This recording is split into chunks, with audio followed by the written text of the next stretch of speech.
Hey, Wrestling World, keep up with the culture and listen to this episode in full on YouTube, Spotify, Apple Podcasts, and Google Podcasts. Make sure to give us a follow on TikTok, Instagram, and Facebook and fall under the influence. Man, and let's go ahead and talk about the movie Iron Claw because I think that was a great movie, man. It was. My first takeaway is everybody hates Chris, man. Everybody hates Chris. Where the fuck was Chris at? Where was Chris? Where was Chris? Where was Chris Von Erich? It was you know what I'm saying? They had a whole other brother. I'm not even gonna say nothing else about the movie. But Chris Von Erich wasn't there. And it was a little crazy. But also the movie was sad enough as it was. But all jokes aside, very good film. Yeah. Very good film. If you're anybody that's aware of the Von Erich story, you know it's a sad story. So going in, I had to prepare myself for that to know, everything is gonna go bad eventually. But yeah, they told a really, really good story, and it made you feel for Kevin. It did. Shout out to Zac Efron, he killed that.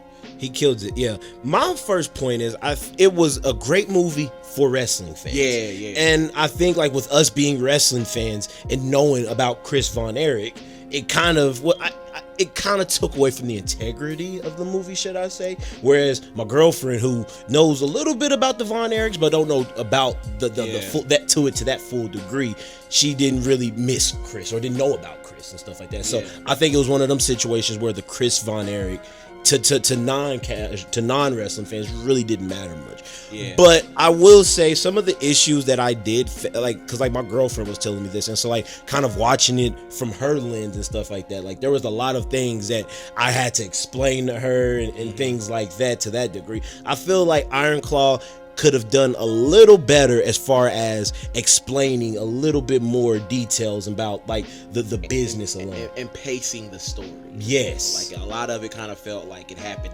right at that moment, you know what I'm saying, when there was certain events that happened years apart, Yeah, because if you're not because Yvonne thought that Kerry literally had his motorcycle accident right after he won the NWA championship. Yeah, and it was years after that. It was years after that, man. So but we watch these movies, I'm not expecting a, accurate depiction down to the T, So I really don't have any complaints about it. I just wish they would have added Chris, because there's a deeper underlying story of mental health that comes with the Von Erichs. And when I say mental health, I mean specifically men's mental health. Yes. Because you had a lot of these men, they didn't feel like themselves, or they couldn't, they couldn't perform to a level that they thought was good enough for them, and so they took themselves out. I know Chris Von Erich, he was very down because he was undersized and he had asthma. Had brittle bones from taking prednisone. Mike, he couldn't play the guitar in the movie, and he didn't even want to be a wrestler, and he was just so unhappy with himself after the way things had failed. Same with Kerry, Yeah, Kerry was supposed to compete in the Olympics, dude. That was the one thing I didn't know about. Yeah, and then you have his whole story. So it's just an underlying message of mental health and wellness that I think that story told, and I just think Chris's story could have added to that.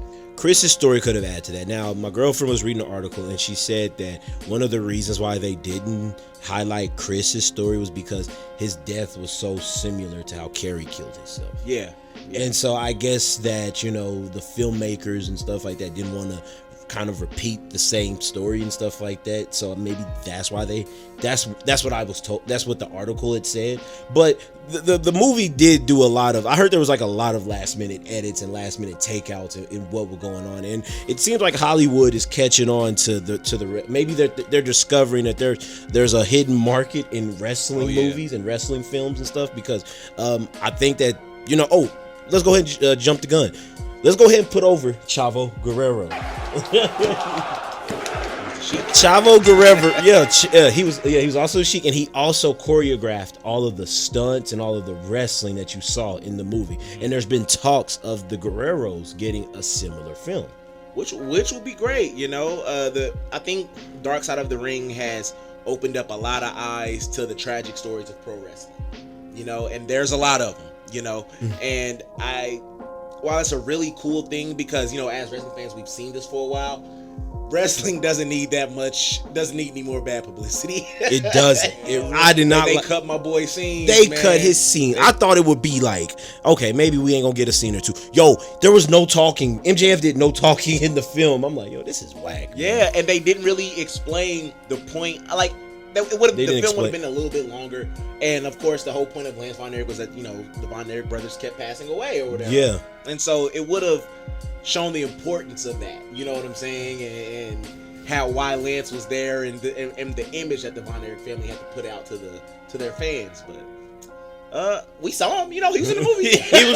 That's it, man. That's it. Yeah. Like, I remember there was a point where when we saw him and I was like, all right, MJF. But I was like, same here. I had to look close too.